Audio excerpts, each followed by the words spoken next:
So we are coming to you live. We are going to do the P Valley episode 6? Yes, Savage. Episode 6. Savage. So thank you for watching us, stopping by our channel for this recap, as we do every single time we record live, on our Facebook page, and then we upload the video to our YouTube page. And for those who's going to be watching it via YouTube, we have a very special attachment to go with this recap because of the subject matter of the episode. Okay. Yes, we do. All right, so we're going to go ahead and say, like, share, and subscribe. That little thing that we always say. To what? All things Cam and Kay. Hey. Okay, so it was a lot. It was a lot. We can honestly say that we are surprised every episode, and it's good. I mean, I know we talked before, a couple of episodes may have been a little bit too much for you, but sometimes you just got to stay the course and just see things through, and that's what we're going to do with P Valley. Yes. So y'all know when it came on hot. They came on with Big Bone and Diamond getting it in. Fun fact that I just learned.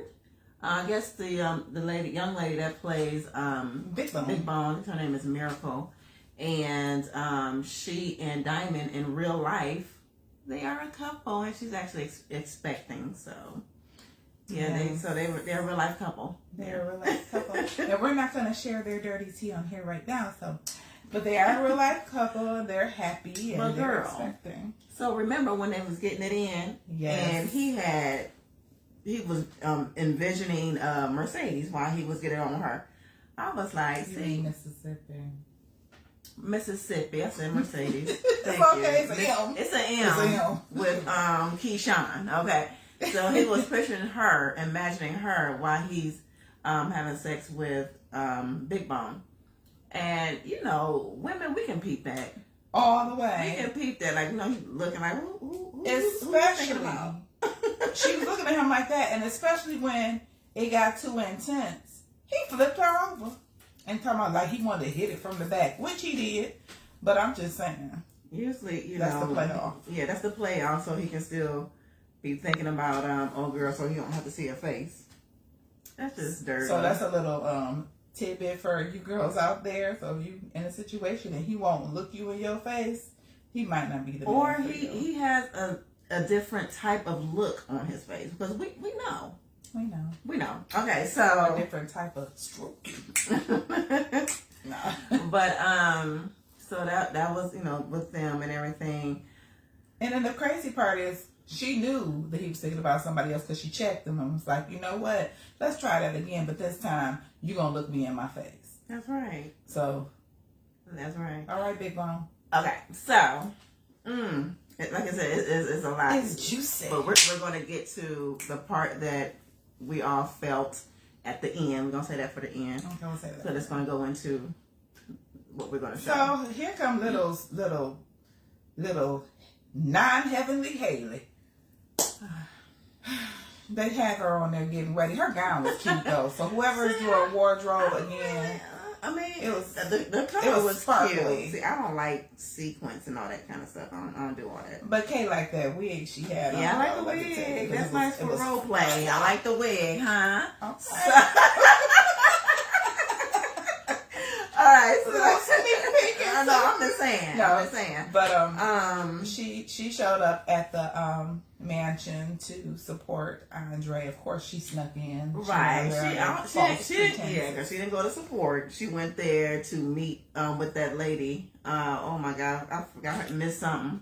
She always got an angle. Haley always got an angle. The lady who was trying to bring the casino. Yes, because Haley, of course, is from the mixed guy. His father was, the one that died, and Corbin. I think his name was Corbin, right? Corbin. Yeah. So, because Corbin was not offering her enough for the Pank. So she was like, she wants some millions, like 10 million. They're trying to lowball her. They're trying to lowball her. And she like, so she going to the lady herself. Yes. to get her worth. Yes, and so she was like, "Oh, you're the one that bought the paint." So she was like, "I'll bet we can work out something." Because see, Haley is in her mind. She's like, well, let's just get this bread and we can split it amongst all the people. But she doesn't understand because she's not from the demographic that the pink is not just a place to be sold and everybody get money from. It's actually a community, a family, and they really do. Haley only look out for herself. Yeah, that's what Haley she don't. only look out for herself. So she accomplished what she set out to do that night. So and Andre, he getting on my nerves with his Chuckalisa, his little speech. He's such a ew. He's playing the heck out of his role. He just is irritating me right now. It's like, still going back, he's there trying to run for mayor. He left his wife, of course, she was cheating. So they are trying to really make him the hero. I guess, but, okay, so what else? Oh, Lord, Mercedes and them. Mercedes. The thing that's messing me up about this is Mercedes was trying to get her money up because of, she's trying to save her studio. She's trying to have a better life. Sponsorship for everything. From Coach. Coach was sponsoring her. He's been trying to get at her forever. And then when she finally gave in so she can get her money up, it's a twist to the plot. And that twist is his wife. Honey? Twist is his wife. And, when they was getting it in. But see, the wife she's a deceiver because she's the one who in the prior episode called Mercedes over under false pretenses. She thought she was coming to meet Coach. And that heifer, the wife, she seduced her. Mm-hmm. But she didn't mind. She was getting the bread. So, they were, But at least she paid her. Not saying that, but yeah. she did pay her and everything. Yeah. And I think even though they did have a sexual relationship, she was drawing strength from Mercedes because their relationship opened up her eyes to see that it is more to life than she wants than just being Coach's wife. But she does have hopes, dreams, and aspirations. And the conversations that she and Mercedes were having opened up her eyes to that. But I was pissed off at her because Mercedes told her, girl, don't mess up my bread. But she did because Coach peeped, while he peeped what was going on between them. And he said, I know when two women have been together before. So he gets all mad. He was like, you cheating on me? I'm like, he got his nerve.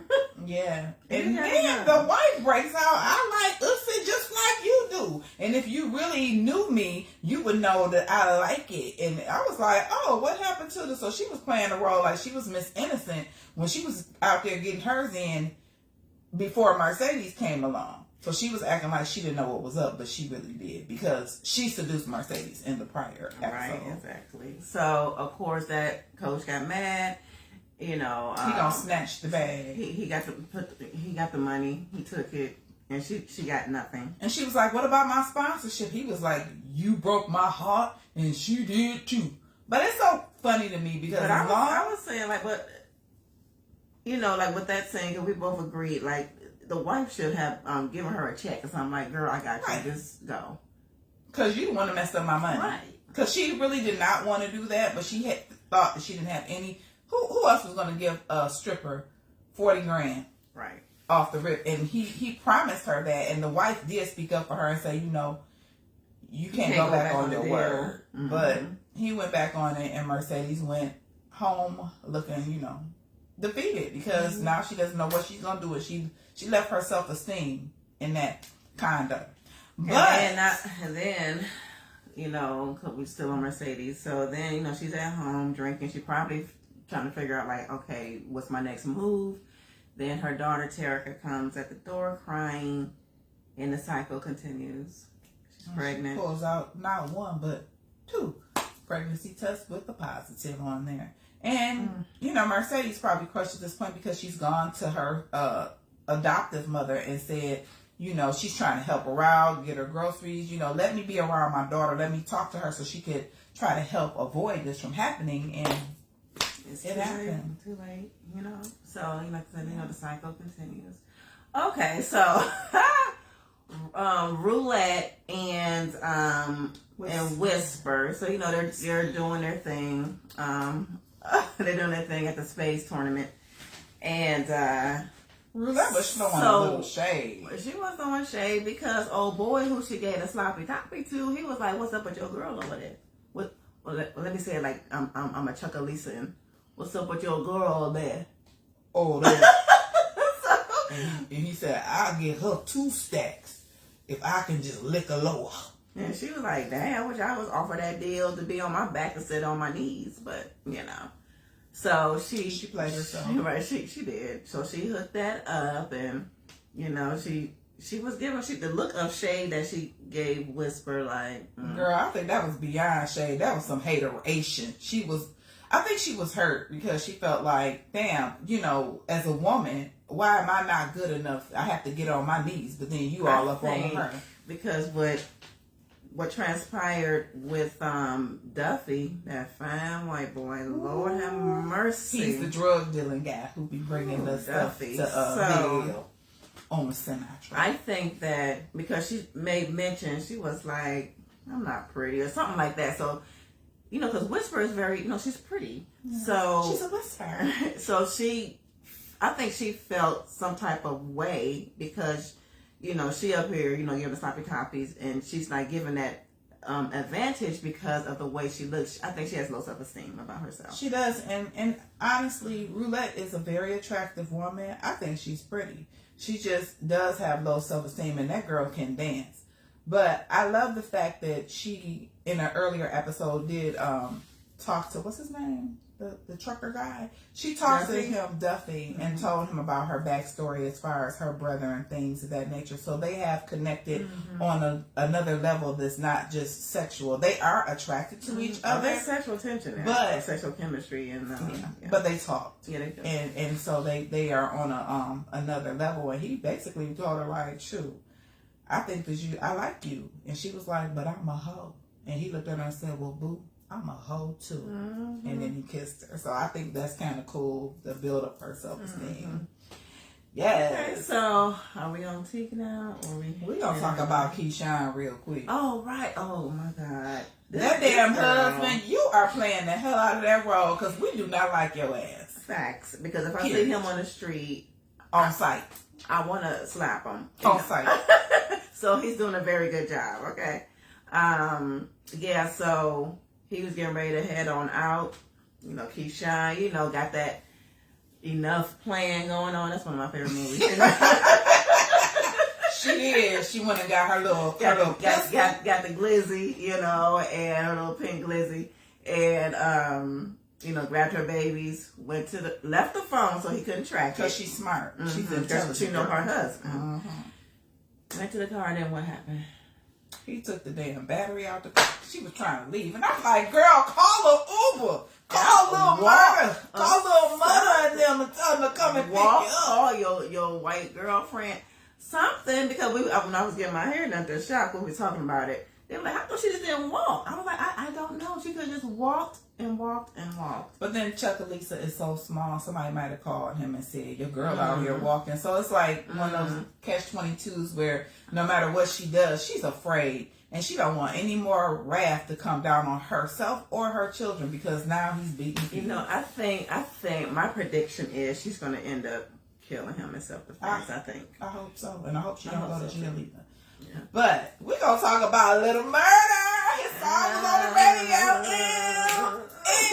And I thought it was really cool how, you know, him and Teak were incarcerated and everything, but now they were on the outside. Yeah. And of course, I think of course, they knew each other before they went out. They was HVH. HVH. You know, so, yeah, so he, Little Murder, bought him what's that, a Charger?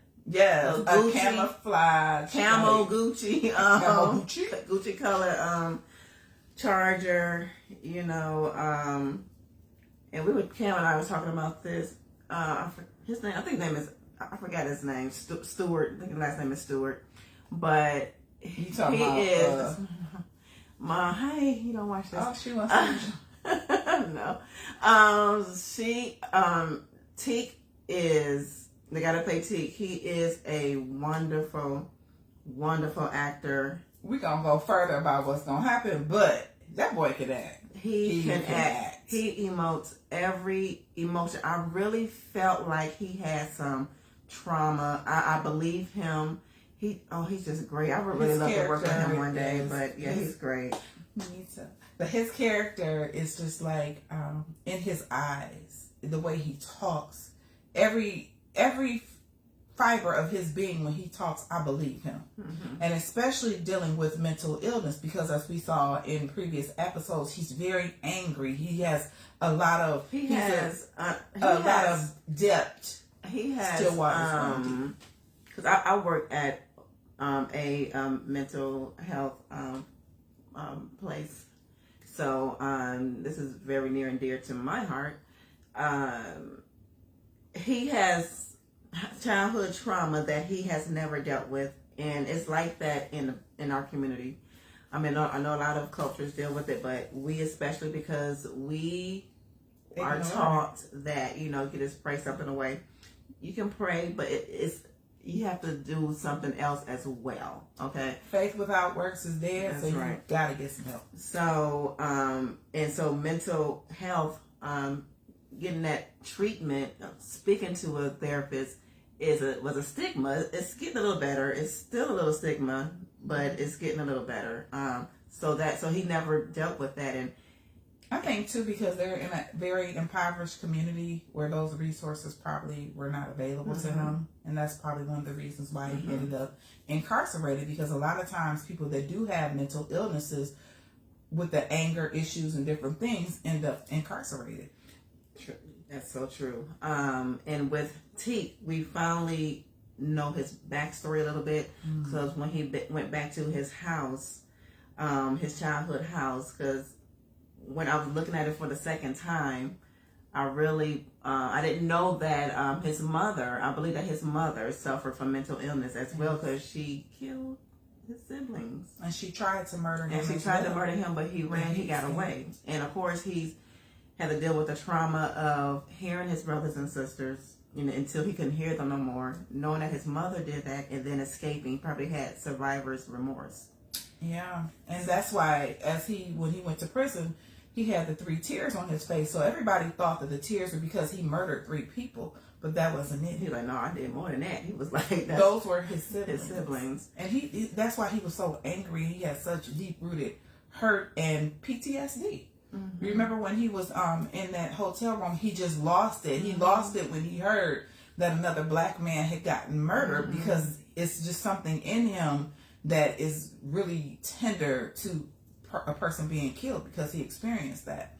And what was deep was when he was in the car with Murder, when he was trying to get Murder to get to leave and to go. I think at that point, Murder knew what he was going to do. He's like, no, I'm staying. And so what was really deep and what got me, and when he had the gun up to his temple, he said, the light is gone.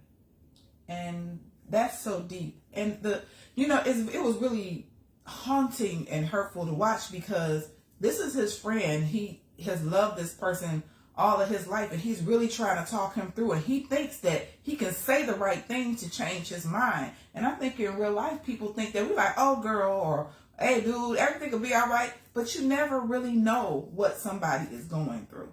You just don't know, and you can't understand if you're not walking in that person's shoes, or if you haven't experienced what they experienced. Because a lot of times we just assume things about people's lives, but nobody really knows somebody's whole entire life and the things that they've been through. Yeah. And once Teak died by suicide, Murder went to Cliff house, to get some comfort from him. So we're about to wrap this up. But and Clifford's grandmother, Loretta Devine, we think she got the vid. Yeah, we think she's not going to be here any longer. But we'll see. We'll see. So before we wrap this up, we do want to attach a video about suicide. And for those who you're struggling, you've been contemplating that, we just want you to know that, if you want to get help, We're going to have that at the end.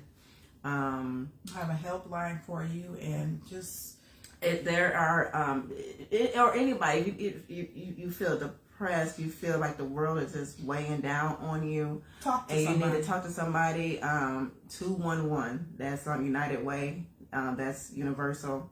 You can call that number 211 and be connected to a therapist. They have it's Easter Seals out here who, if you don't have insurance, they take people without insurance. Okay, if you have Medicaid, they take people with Medicaid.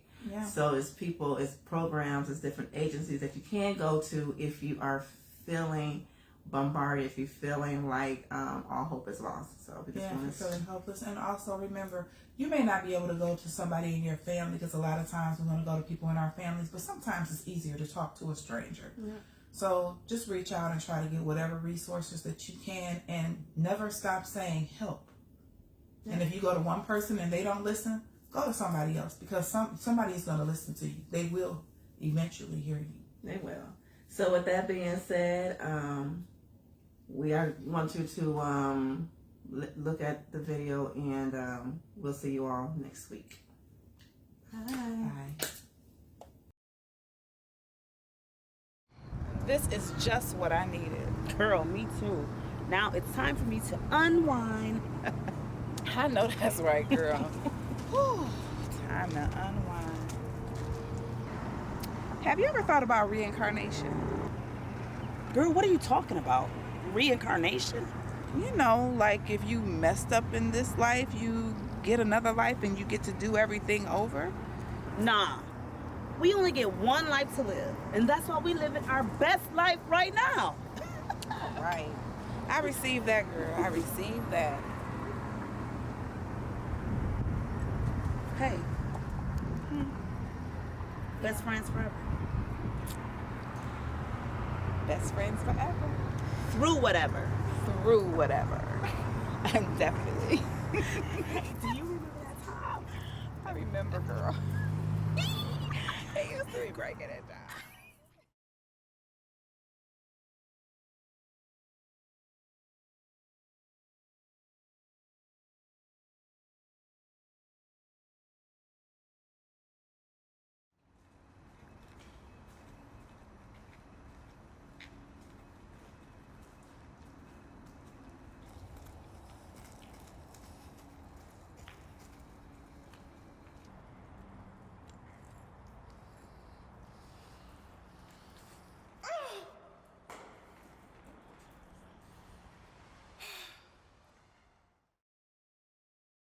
I never thought this is how I would come to you today, telling you that I'm tired and confused and asking you to pray.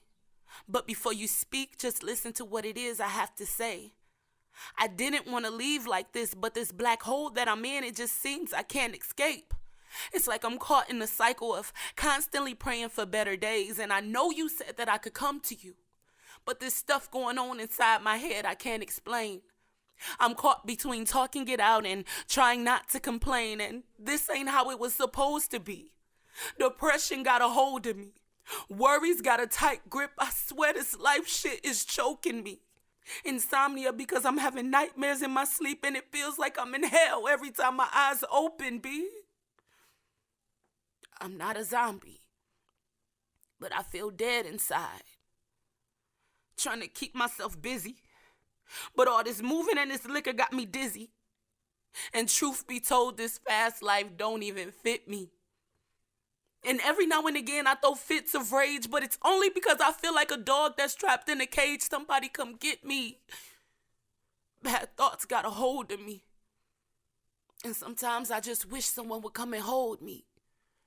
Look me in my eyes and tell me it'll be all right, but don't keep telling me it gets better. Just take it one day at a time, because believe me, I tried. And I'm getting real tired of being left alone with my thoughts all the time. Just know that I'm not mad at you, because you would never know. Because I smile in the crowds and I cry when I'm at home, and I know that you love me. It's just that my thoughts won't leave me alone.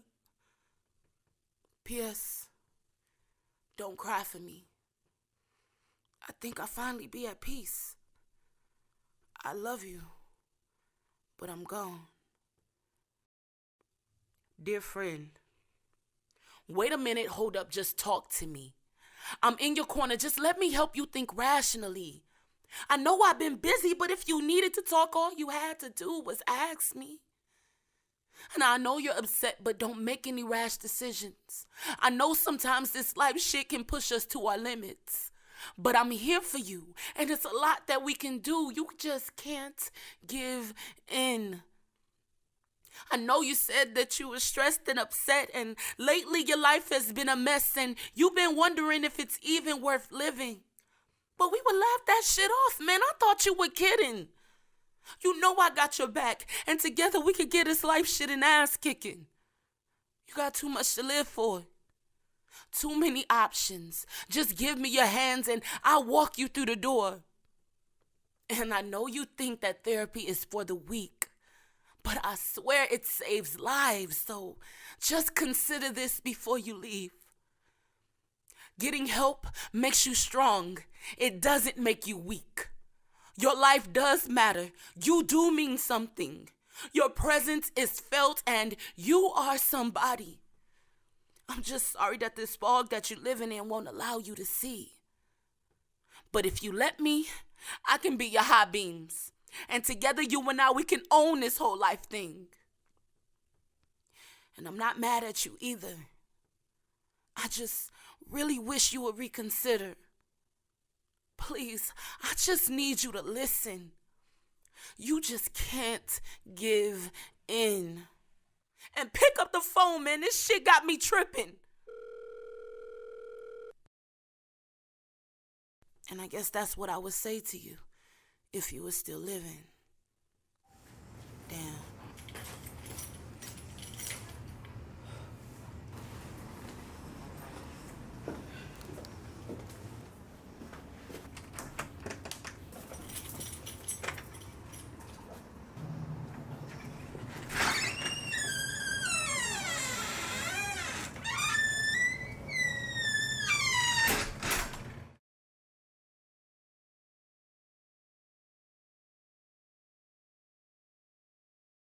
Pass me not, oh gentle Savior, hear my humble cry while on other